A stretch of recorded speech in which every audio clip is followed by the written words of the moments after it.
Not everyone who stays calm is weak. Sometimes it is the sign of someone who has seen the very heart of the storm. Imagine standing in the center of a raging tempest. The wind swirls around you, lifting dust, leaves, and all the chaotic sounds of the world. Everything spins wildly, as if trying to pull you into its madness. Yet right in the middle of it all, where there is no wind, no noise, only stillness, you stand motionless, eyes closed, breathing evenly. Not because you are fearless, but because you know that if fear takes the lead, you will be swept away. In that moment, stillness is not a choice. It is a weapon. People often think victory means defeating the enemy, claiming glory, and standing on the pedestal of legends. But for Miyamoto Musashi, the undefeated warrior of 16th century Japan, victory was not found in blood or blades. It was in the moment when his opponent lost control while he remained composed. From the first time he held a sword at 13, Musashi entered more than 60 duels without a single loss. Yet he never spoke of victory. He spoke of presence, of strategy, and of something deeper, keeping the mind as calm as water, even when surrounded by fire. Born in an age when his country was torn apart, where war was the breath of daily life, Musashi grew up amid clashing steel and the smell of smoke.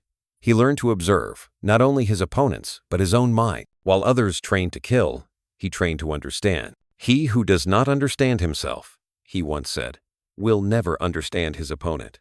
His words did not sound like philosophy, but like a thin blade cutting through the illusion of strength. Musashi was not born into nobility, nor did he have great teachers.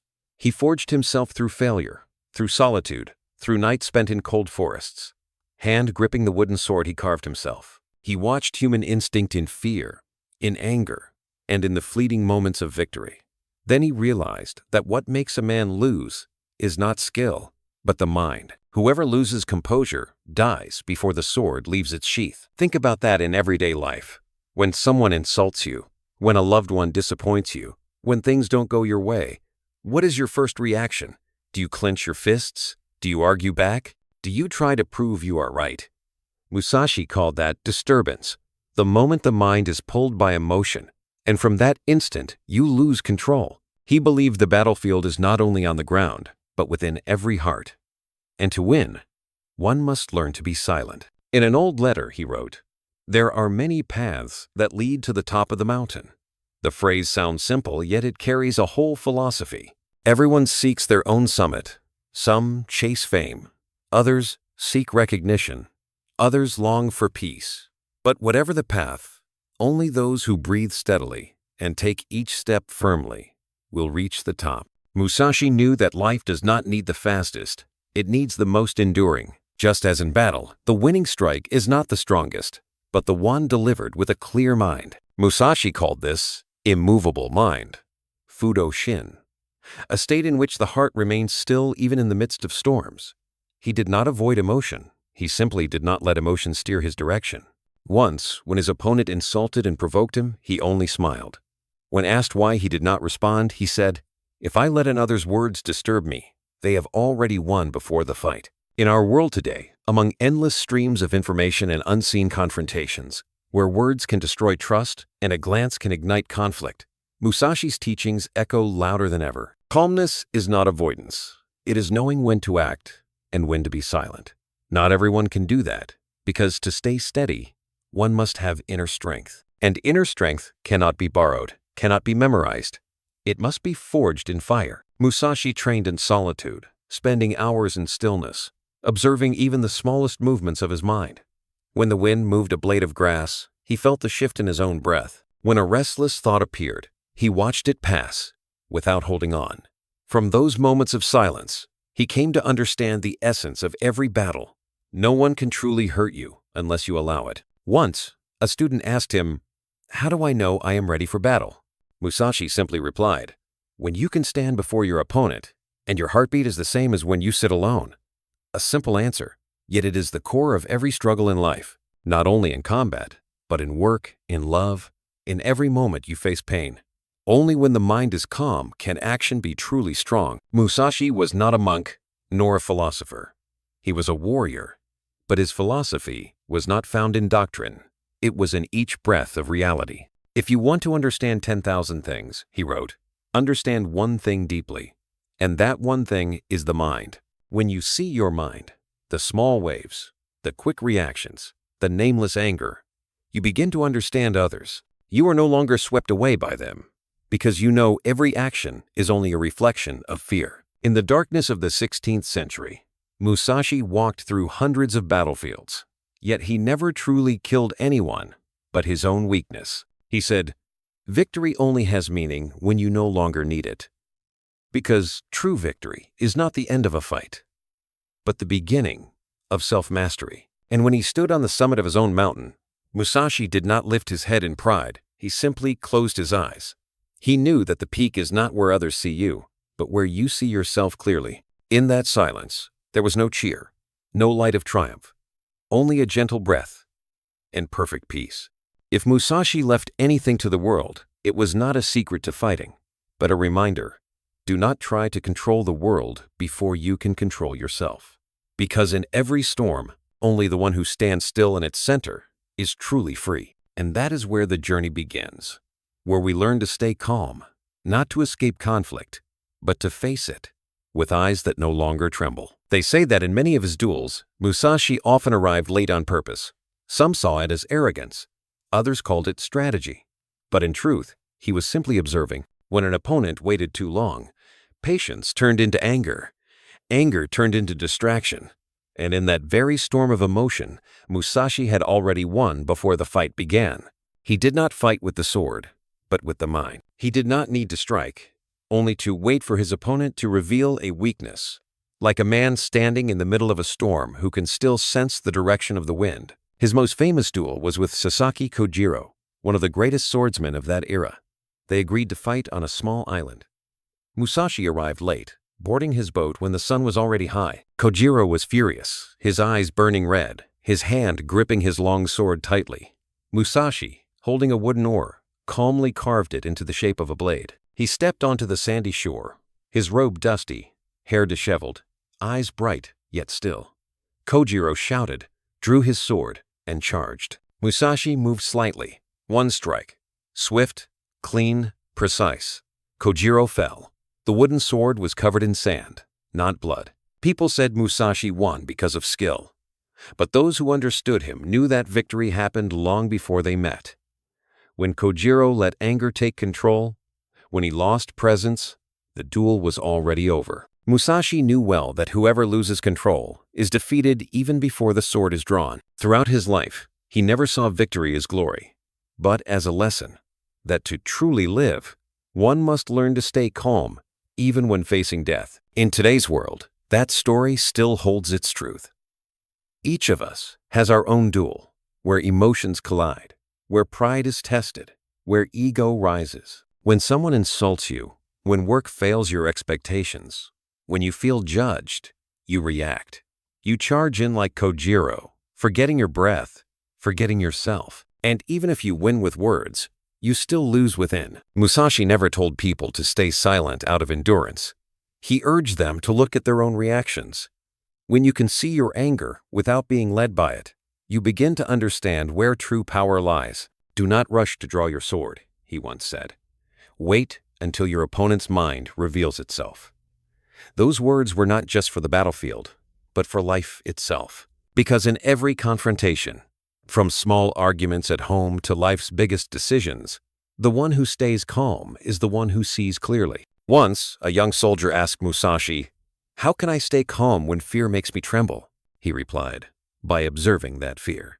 Not by running away, not by pretending to be strong, but simply by looking straight at it, as if looking into your own eyes in the mirror. When you stop resisting, fear loses its power. It fades like morning mist, leaving space for clarity." Throughout his journey, Musashi constantly challenged himself through solitude. He once said, "When there is no one left to fight, fight yourself." At night, he sat beneath the moon, listening to dripping water, to the wind moving through bamboo, and he saw within himself the same waves, thoughts, memories, fears, and desires. He let them pass, holding on to nothing, pushing nothing away. Layer by layer, the noise in his mind fell silent, leaving a stillness so deep it was almost frightening. a place where he could see the true nature of all conflict. If you have ever felt your heart race when criticized, your throat tighten when misunderstood, or your chest tremble when someone leaves you, then you too have stood on that battlefield. There are no swords, only reflexes, words ready to burst out, thoughts desperate to defend. But if you can pause, take a breath, and let the emotion pass without reacting, you are walking Musashi's path. Calmness is not a natural state. It is the result of training. Like a sword, the mind must be sharpened every day. And it is sharpened not through violence, but through observation. By quietly noticing the smallest reactions each day, when waiting for a reply, when hearing criticism, when facing disappointment, each time you have another chance to practice the same old lesson. No need to react, only to be present. Musashi did not need an audience, nor anyone to praise his composure. He understood that the truly strong do not need to prove their strength. True power lies not in action, but in the ability to choose the right moment to act. He could sit still for hours, observing a flower bloom or drawing a single brushstroke on paper. To him, everything was practice, from how he held a teacup to how he took a step. Each taught him about rhythm, about breath, about the harmony between movement and stillness. Someone who once met him said, when Musashi entered a room, it became silent. Not because he was intimidating, but because he carried a different kind of energy, a presence that needed no words, no proof. That stillness made others stop.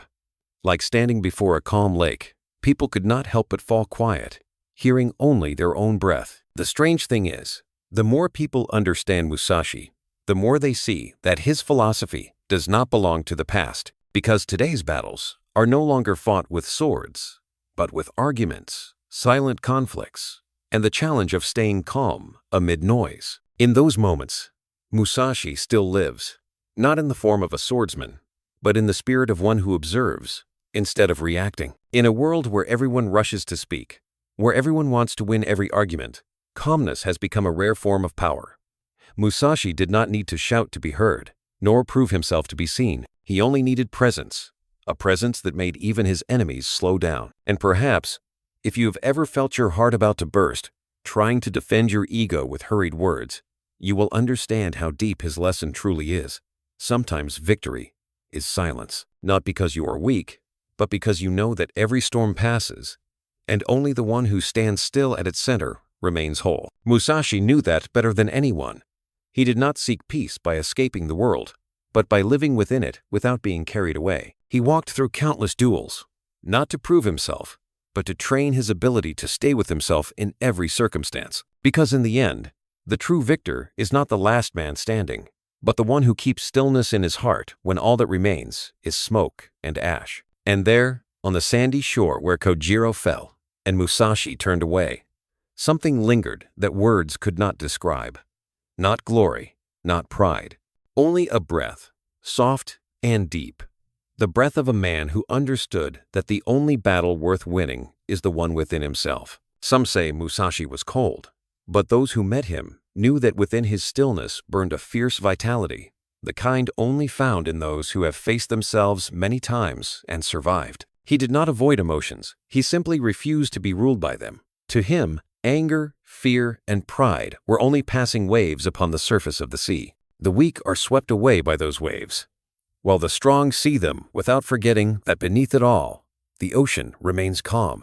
Once, he told a young disciple, when you face your enemy, look beyond their sword, see their breath, their intention, the fear hidden in their eyes.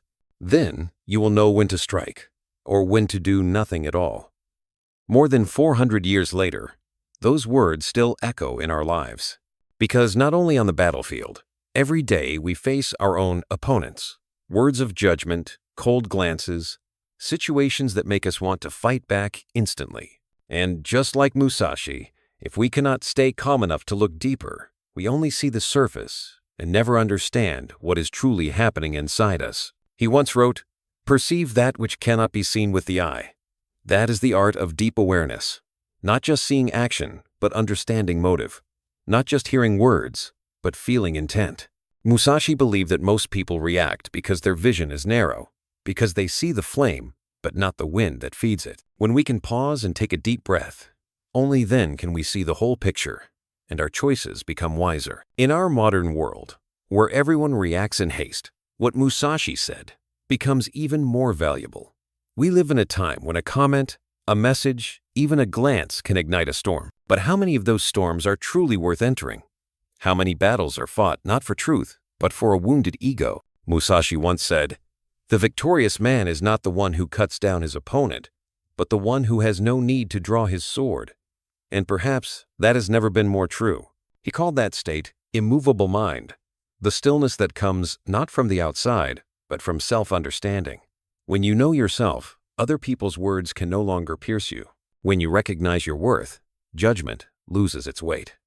Musashi knew that calmness is not silence, but action that arises from a place untouched by fear or pride. He did not avoid conflict. He simply chose to enter it with clarity. Imagine a meeting where someone attacks you, their voice sharp, their tone harsh. The room freezes. If you react, the storm begins.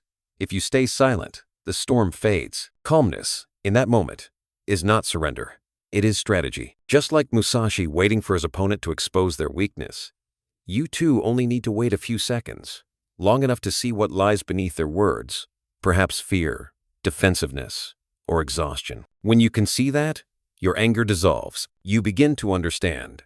And in that understanding, you have already won. Musashi told his students, "Stillness is not silence. It is the power of knowing when to speak." He saw words as strikes of the sword. Once drawn, they must have purpose and weight.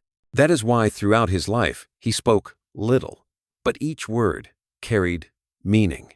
In a world where everyone fights to be heard, his silence spoke the loudest. If you notice, there are certain people who enter a room and bring peace with them, not because they hold power, but because they are fully present. They do not need to raise their voices or give commands. Just by standing there, they make others feel safe. Musashi was that kind of person. He walked as if in rhythm with the earth itself, and his gaze made others look inward. In his calmness was something deeper than strength. It was presence. And perhaps it is that very presence that allowed his philosophy to go beyond the battlefield and into everyday life. Because each of us lives amid invisible battles, where everyone wants to be right, to be seen, to be loved, to be recognized. But if we can learn even a little from Musashi, to pause, to listen, to look beyond the reactions of others, we will realize something simple. Most conflicts do not need victory, they only need understanding. So when you hear his story, and something inside you stirs, let that feeling stay. Share it, not to agree, but to remind each other that calmness is also an act of courage. When the world calls us to react, staying calm becomes a beautiful rebellion. If Musashi's story reminds you of someone, or of yourself, in a moment of losing control, tell it. Someone out there might need to hear it too, that peace is not a destination, but the way we walk through chaos. Because Musashi did not teach how to win, he taught how not to need to fight. He did not speak of coldness, but of clarity. In a world full of noise, he reminded us that such clarity only comes when we are still enough to see. And within that stillness, where judgment and fear no longer exist, we finally see ourselves. Musashi believed that every person can become a warrior, not through the sword, but through the mind. One who can stand calmly under accusation, look into the eyes of their opponent, and see a pain that mirrors their own, has touched the strength Musashi spent his life seeking. So calmness is not avoidance. Calmness is the greatest courage, for it requires us to face the one thing we fear most, ourselves. And when we learn that, every battle changes. There is no more need to win, no more fear of losing, only the clear awareness of one who understands that every storm outside is just a reflection of the wind within. When the mind is still, everything is still. When the heart is calm, nothing can disturb it. And in that moment, Musashi is no longer just a name in history, but a mirror, reflecting who we truly are. Those still learning to stay calm amid the storms of our own lives. There is something strange about Musashi. He was a warrior. Yet he spent his entire life learning things that had nothing to do with fighting. When he was not training with the sword, he painted. When he was not painting, he carved wood, practiced calligraphy, and made pottery. To him, every art form was a way to train the mind, because a person who only knows one way to fight will eventually be defeated. but one who can see the world from many perspectives never runs out of strength. Musashi called this understanding 10,000 things by understanding one thing deeply, and the only thing he chose to understand was himself. He realized that most people live like warriors who know only one weapon, emotion. When attacked, we react. When hurt, we defend. These rhythms repeat again and again, year after year. Musashi saw it in everyone around him, and he understood that unless we break this pattern, we remain prisoners within our own minds. He called it living death. When a person no longer chooses their reactions but is ruled by the habits of fear, to escape, he forced himself to see everything with new eyes. When he painted, he did not paint with the hands of a swordsman, but with the heart of an observer. When he wrote, he let his breath guide him. When he carved wood, every chisel stroke was a form of meditation. Through these practices, he learned something vital, that strength does not come from control, but from adaptability. Water does not overcome rock by being stronger, but by being more flexible. In the same way, those who are flexible know how to transform. When insulted, they do not react immediately. When betrayed, they do not rush to blame. They observe, they feel, and then they act. Like water, they can take any shape the moment requires. That adaptability makes them invincible. Musashi once wrote, "Do not have a favorite weapon, for attachment to one thing is a weakness." It sounds like advice for warriors, but it is really for everyone living in a world of constant change. How many times have you reacted to the same pain in the same way? How many times have you stayed silent when hurt, simply because you always have? How many times have you gotten angry? Because that is the only way you know to avoid feeling small. Musashi would say that in those habits, you have become predictable, and when you are predictable, you are easy to defeat, not by others, but by the rigidity of your own heart. He taught his students that to understand the sword, they must first understand rhythm. The sword is not just metal, it is sound, breath, and movement. If your rhythm falters, you lose. If you rush, you reveal a weakness. But if you wait, if you blend with the rhythm of your opponent, you will see the moment to act, a brief instant that can change everything. That is also how life works. If you can feel the rhythm of life, you will know when to move forward and when to pause. Musashi did not just teach how to fight. He taught how to live in harmony with the rhythm of all things. When it rained, he did not complain. He listened. When the wind blew, he did not avoid it. He felt it. In every movement of nature, he saw a lesson in flexibility. And he realized that the most rigid people are not the strongest, but the most afraid of change. They cling to an image, a result, a role, and call it me. But me, as Musashi understood it, is never fixed. It is a river, constantly flowing and transforming. In his later years, when battles were behind him, Musashi lived in a small house in the mountains. He rose early, made tea, wrote, and trained his mind through stillness. People said that on some days he did not speak a single word, yet every movement had rhythm, as if he was living inside a song only he could hear. When asked why he never rested, he smiled and said, "Because life is training. Only when we stop training do we truly grow weak." That simple sentence carried a profound truth. The path is not in the outcome, but in the constant practice. The way is in training. No one can stay calm in a storm without first learning calmness in the rain. Musashi did not wait for conflict to practice peace. He practiced it daily, in the smallest things. Washing a bowl, pouring water, walking, each was a lesson, because he knew that if you cannot master the small moments, you will never master the great storms. Think about that in your own life. How many times do we wait until everything falls apart before we try to be calm? How many times do we pray for calm seas instead of learning how to swim in waves? Musashi would not wait. He trained in silence, so that when the storm came, he would only need to breathe, not because he was indifferent, but because he was prepared to face anything with the mind of one unafraid of change. That is why, with every strike of his sword, Musashi did not fight to kill, but to understand. He searched for the subtle truth hidden in each action. Every swing, every breath, every step was a chance to understand himself more deeply. He no longer fought to win, but to learn. And after learning long enough, he realized, there is no enemy but the self, no battlefield but the mind. People often asked, what was Musashi searching for in stillness? Perhaps nothing at all, because when the mind is calm, all questions fade. What remains is presence. The clarity of one who knows that everything we face in life is simply training in disguise.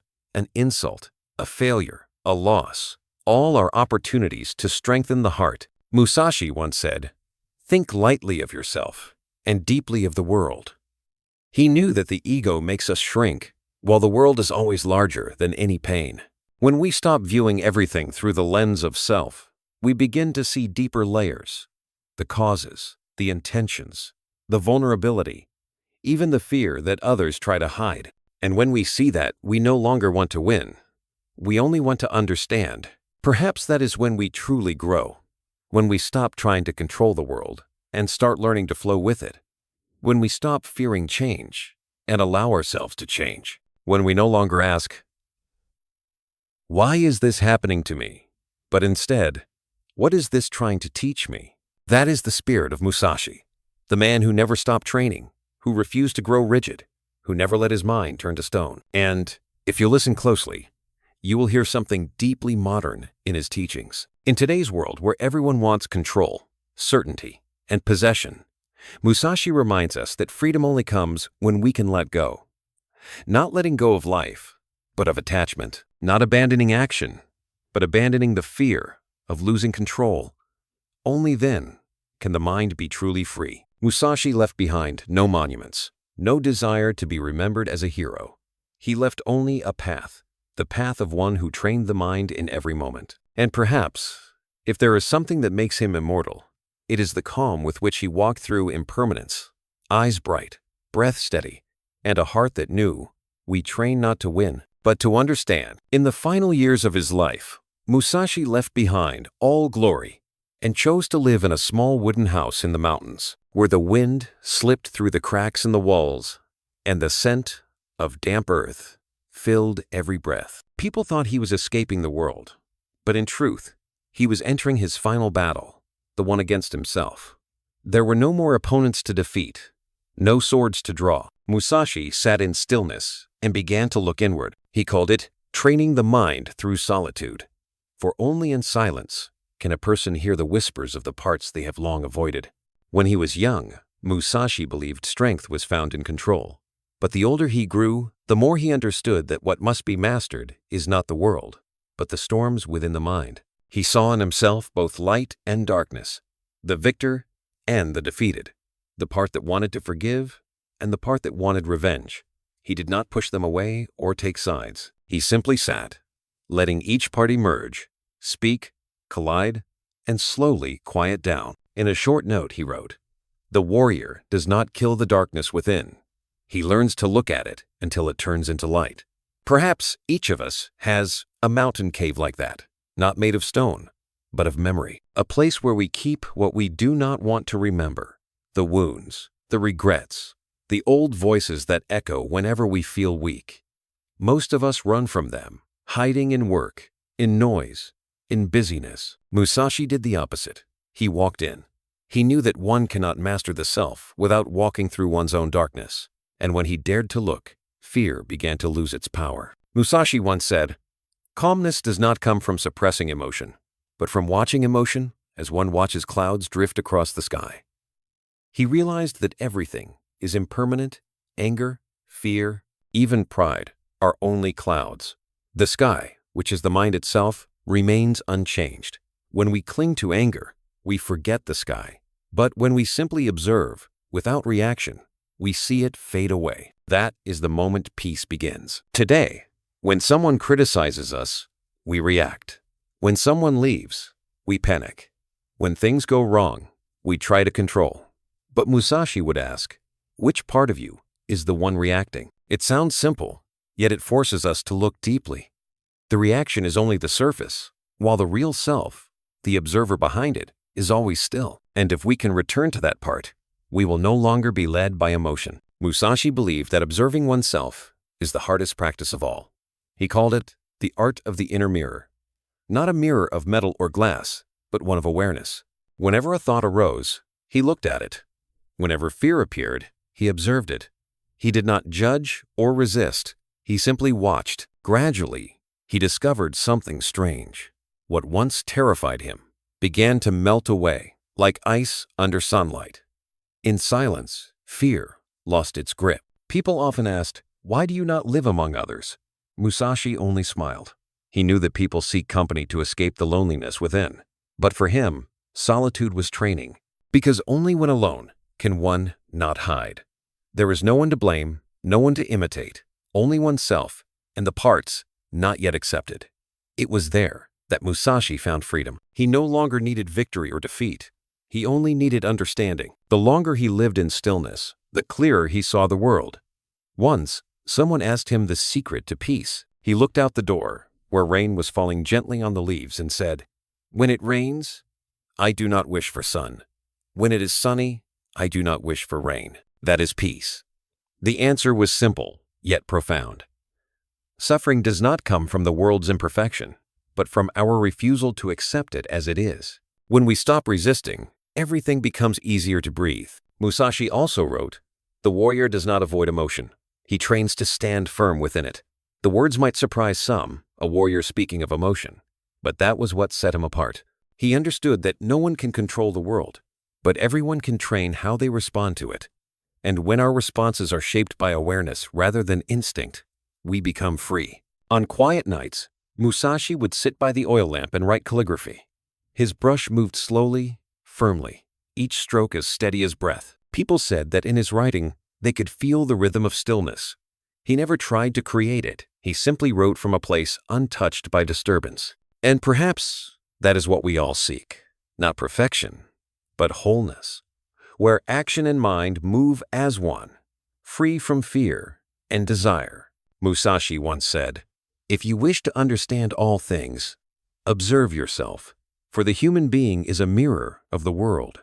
When the mind is restless, the world seems chaotic. When the mind is calm, the world settles too." He believed that we cannot make the world less turbulent, but we can make the part within us brighter. And that light, even if small, is enough to illuminate everything around it. Perhaps that is why Musashi never tried to fix anger or fear. He did not see them as enemies, but as teachers.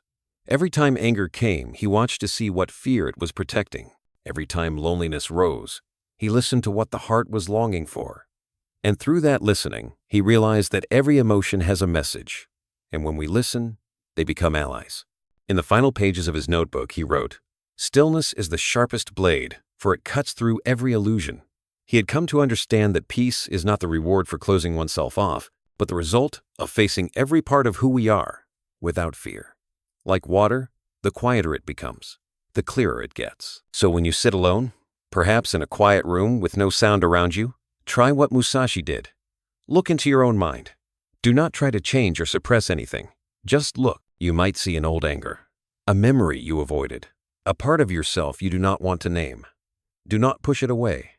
Let it be there, like clouds passing through the sky. And then, amid all that movement, you may feel what Musashi once discovered, a clear stillness, where there is no one left to defeat, nothing to prove, only the breath and the freedom of one who has learned to be at peace within their own heart. When Musashi left the noisy world of swords and blood, he spent his final years in Raigando Cave, a place almost completely separated from human life. He no longer sought opponents, nor needed an audience. There were only stone walls, the wind, and the sound of his brush on paper. There he wrote Dokkōdō, the Path of Aloneness, 21 precepts, each distilled from a lifetime of observation and experience. A lifetime of learning to live without being ruled by what lies beyond one's control. There were no more strategies or sword techniques, only words as simple as pebbles by a stream. Accept everything just as it is. Musashi understood that most human suffering does not come from what happens, but from our desire for things to be different. When we resist reality, we create conflict. When we accept, the scattered energy within us becomes whole again. Acceptance is not surrender. It is clarity, like a warrior watching his opponent, without judgment or fear, just observing. From that observation comes right action. When it rains, I get wet. When the sun shines, I feel hot, Musashi once said, smiling. In that simple statement was the release of the illusion that the world must obey our will. He also wrote, "Do not be led by desire or blind love." To Musashi, Emotion was not the enemy, but fire. If tended, it warms. If left unchecked, it burns everything. He had seen many warriors fall, not by their enemies, but by their own greed, anger, and hunger for control. To him, even love without awareness was a kind of intoxication, and the drunk cannot see the path. Yet he did not teach the rejection of emotion, but the ability to stand firm within it, to feel deeply, without losing oneself. One of his most remembered teachings was, "Do not complain or hold resentment." Musashi saw resentment as a weight that dulled the blade of the mind. When we resent, we chain ourselves to the past. When we complain, we refuse the present. He chose silence, not from indifference, but from knowing that every complaint is the echo of weakness. Silence to him was strength, the space where the mind renews itself. Then he wrote, "In all things, have no preferences." Many find this line harsh, as if it denies emotion. But for Musashi, it was pure freedom. When you do not cling to outcomes, you no longer fear loss. When you do not fix yourself in one direction, you become adaptable. He saw that most human suffering begins with wanting to be loved, to be understood, to be right. And when we do not get what we want, we suffer. Musashi chose to live without being ruled by want or fear. He let life guide him, just as water lets the river shape its course. Because water does not choose, it always finds the sea. In many ways, his teachings reflected the spirit of Stoicism. Act with full effort. Accept the result. Use only what is within your power, he wrote, and let the rest flow away. The stillness he spoke of was not inaction, but action without attachment. Such a person cannot be shaken by praise or criticism.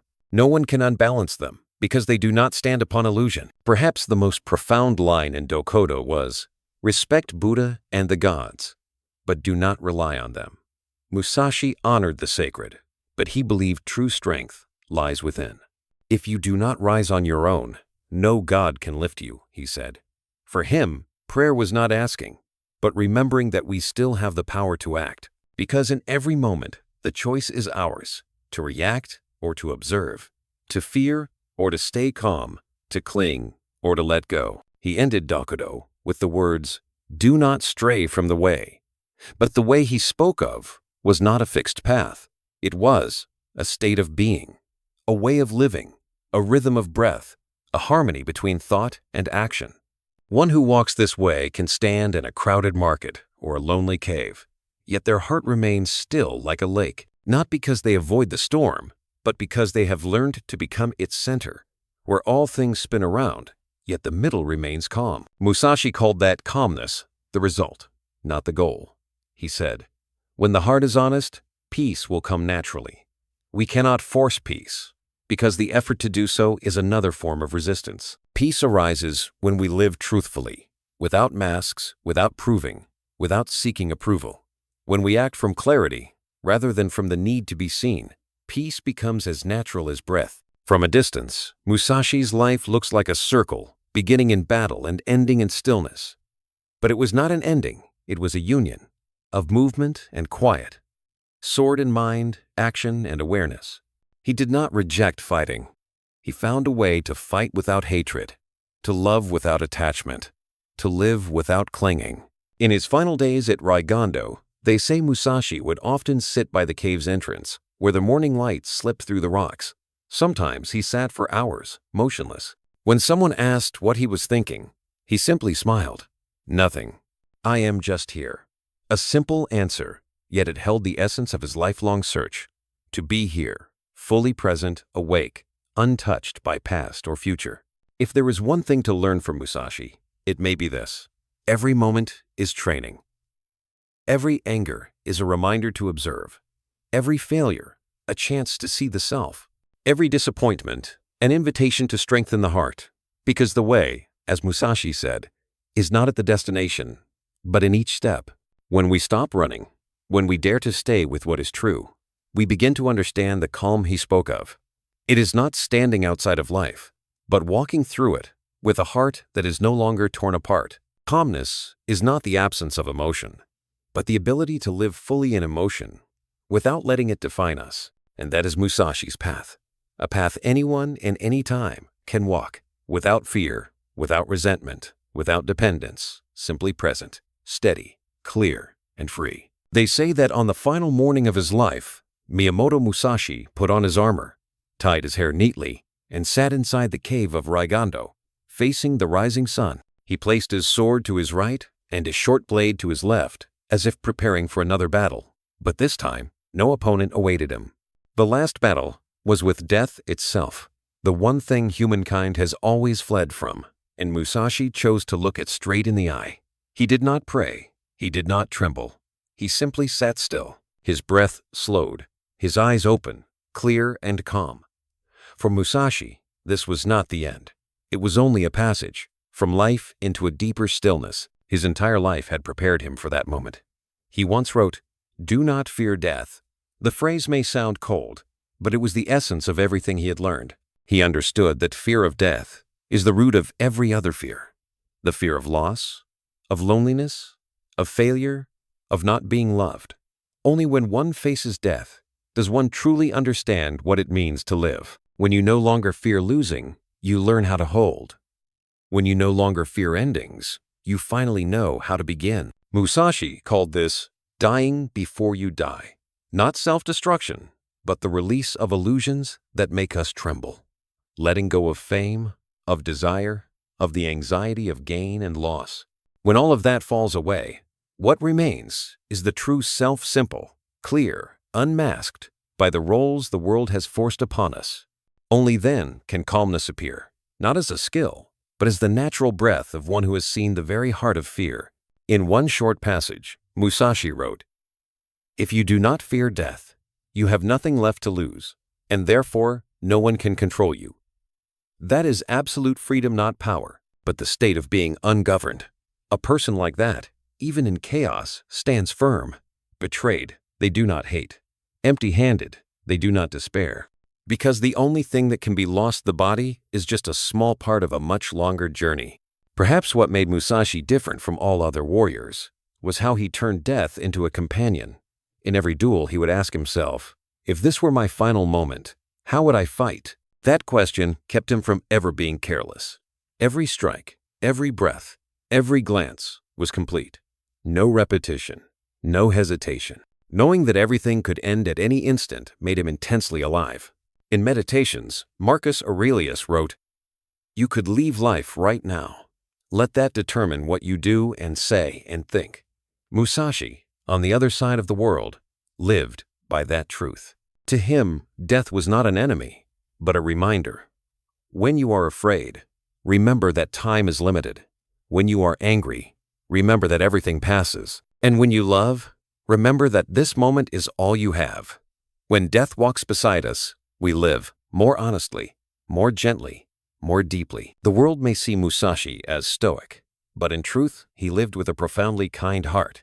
He understood how fragile everything was, and because of that, he cherished the smallest things. When he drank tea, he watched the rising steam, as he would watch life, fragile, fleeting, but beautiful. When he saw a leaf fall, he would pick it up, knowing it too carried a lesson about release, about returning to the earth. He did not try to rise above life. He learned how to live within it without fearing its end. If calmness is the goal, then facing death is the final test. Musashi passed it not through words, but through the way he departed. As his final breath drifted into the wind, he carried no fear, only clarity. They say that even then, he sat upright, eyes open, as if gazing at something beyond this world. In that moment, he was no longer a warrior, no longer a man. He had become the stillness he had sought his entire life. Yet what Musashi left behind was not a teaching about death, but a mirror for how to live. He showed that to live rightly, we must face what cannot be avoided. When we dare to look into what we fear most, we reclaim the power we once gave it. When we accept the limits of the body, we begin to touch the boundlessness of the spirit. That is the paradox of every spiritual journey. Only by facing death do we truly learn to live. Pause for a moment. Imagine looking out a window, the afternoon light falling across the table. It may be an ordinary day, but if you knew it could be your last, what would you say? Whom would you forgive? Where would you stop to take a deep breath, simply to feel alive? Musashi lived every day like that, leaving nothing unfinished, speaking no false words, wasting not a single breath. He once said, "Do not fear when darkness comes, for darkness only makes the light clearer." Those words were not only for the final hour, but for all of life. Every failure, every loss, every heartbreak is only a brief night that helps us see the light waiting within. When we no longer fear those nights, we no longer need to chase the dawn because the light is already inside us. Musashi ended his life as he had lived it with complete awareness. He left no treasure, no lament, only a message. Peace in conflict is not the absence of emotion, but the absence of fear. And when fear disappears, everything else becomes simple. The one who insults you is no longer an enemy, but a lesson. Loss is no longer punishment, but reminder. Death is no longer an ending, but a doorway. Musashi left this world, but the path he opened remains. It begins not in a cave, but within anyone willing to look deeply into their own fear. The path is not for the weak nor for the strong. It is for the honest, for those who dare to see themselves, life, and time as they truly are. And perhaps, if he could say one final thing, it would be this: train, not to avoid death, but to no longer fear it. For when the last fear disappears, a person becomes completely free, free to love, to forgive, to live fully, and to leave in peace. In the stillness of Raigando Cave, as the wind passed through the stones like the final breath of the earth, Musashi departed this world not with shouts of victory, not with triumphal songs, but with one long, gentle exhale, like smoke. A lifetime of battle that ended with understanding. Peace is not the absence of conflict, but the ability to sit within it while keeping the light alive inside. And that is his eternal legacy, a lesson in stillness, for all who are still learning how to live through the storms. Thank you for staying with me until the very end of this story. If this message touched your heart, please give it a like, subscribe to the channel, and turn on the notification bell so you'll never miss the next journey we take together. Your support means the world to me.